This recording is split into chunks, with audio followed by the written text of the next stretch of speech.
Well, indeed, and just compare this to the circumstances when any other suspect is questioned about any crime and then released without charge. He or she would normally walk through the gates of this police station, get into their car and drive off. But in this case, Gerry Adams and his Sinn Fein colleagues are in a vehicle somewhere between all of these armoured police Land Rovers, and that's because police are trying to provide some security for the Sinn Fein president as he emerges from 4 days and 4 nights of questioning here in Antrim. And so far they've been unsuccessful, it would seem, in reasoning with protesters and persuading them to clear a path for Mr Adams and his colleagues. Now, it's interesting that we are, of course, very close to those European elections, with Sinn Féin talking about the political backdrop to the timing of this arrest. What are the,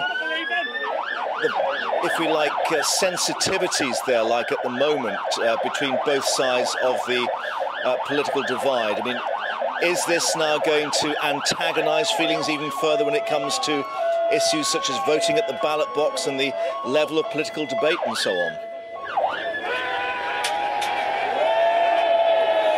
Mark, for quite some time now we've been witnessing a deteriorating relationship, I suppose, between the Unionist Party and the Republican Party sharing power in the devolved government of Northern Ireland. And it came to a head, really, the last few days when you had Martin McGuinness, the Deputy First Minister, on one side accusing the police of being politically motivated in this decision to hold Gerry Adams, and you had his Unionist partner, the First Minister, Peter Robinson, insisting that police had to do their job, and if they let Gerry Adams go without charge, people would conclude they had succumbed to bully boy tactics. That tells us just how difficult the relationship is now at the helm of the devolved government, and I think this is going to play out over the duration of the election campaign here now. We have an election campaign for Europe and for local councils happening on both sides of the Irish border, and it's quite some time since we've seen this sort of tension on the street. In the past it was tension over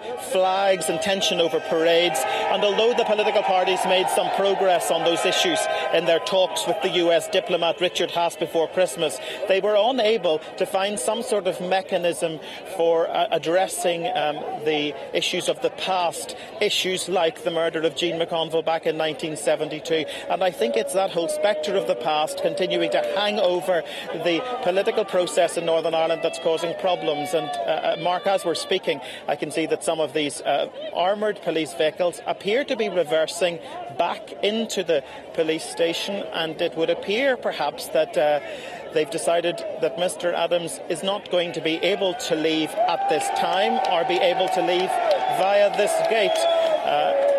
So police have clearly decided it's not worth taking on these protesters in any sort of physical way, removing them from the road, and that shows just how difficult a security situation this is, and reminds us of the delicate balance police here always have to strike in trying to find a way forward that keeps both sides of the community on the side of the police service of Northern Ireland to some degree.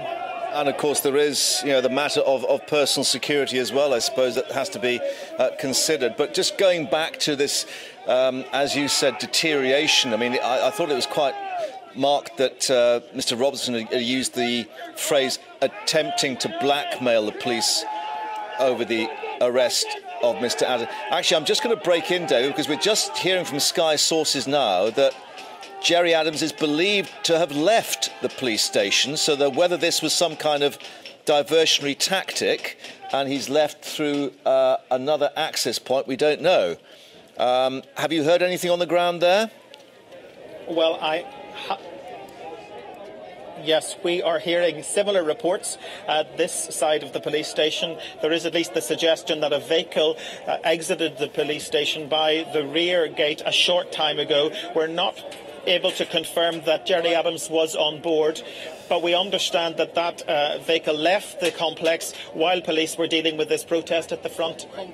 So clearly that was quite a clever diversionary tactic. Some might reflect there that they were holding that protest. I might explain why obviously those vehicles were allowed just to stay in situ there for some time, which could have been quite a difficult situation developing.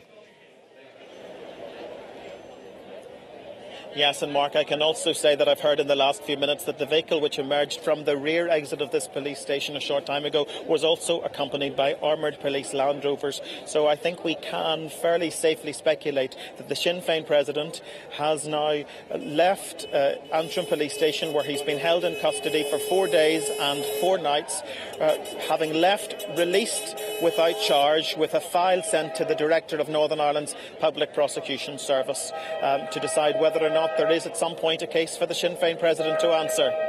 Now, we were expecting a news conference from Mr Adams and Sinn Féin fairly shortly. Do we know if the unionist politicians will also be holding some kind of response to this?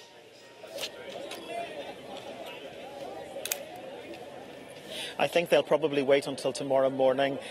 We would think the First Minister, Peter Robinson, will have to say something about it.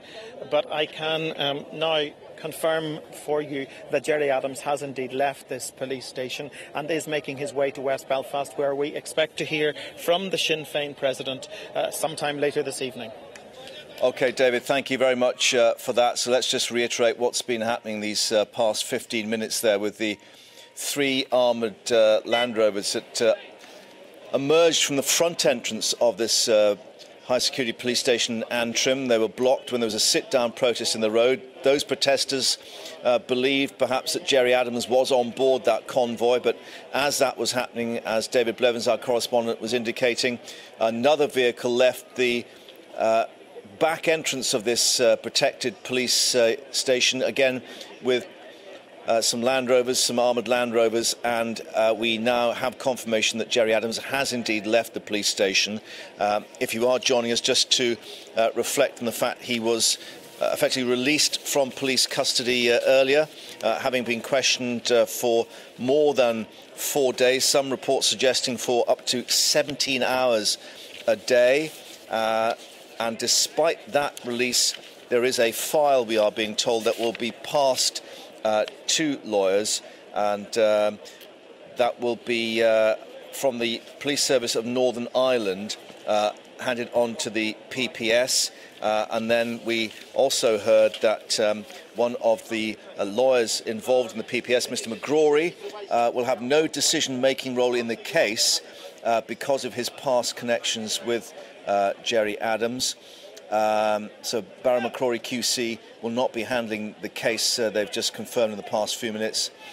And the other details that we are getting is that we are expecting a news conference from Sinn Féin in the next half hour. So this was the scene on the left-hand side of your screen at the moment when these armoured Land Rovers tried to leave the police station. And as you can see, people then took to the road. They sat down to try and halt those vehicles from leaving. While this was going on, preparations were underway for Gerry Adams to leave through the back entrance of that police station through another secured gate. So clearly some tensions there with these loyalists, demonstrators, protesters. As David Blevins was indicating, the political situation there has become more sensitive, shall we say, in these past 4 or 5 days after Gerry Adams' arrest. Just to indicate that the murder of Jean McConville in 1972, the Director of Public Prosecutions, Barry McGrory QC, would have made the decision as to take this case forward as a result of the information given by the PSNI, but he is now delegating that case to another senior official because he had previously acted as Gerry Adams' lawyer prior to becoming the Director of Public Prosecutions. So that's the legal background to what's going to happen next. In terms of the news conference, we'll actually bring that to you as soon as it happens. We'll be back after the break.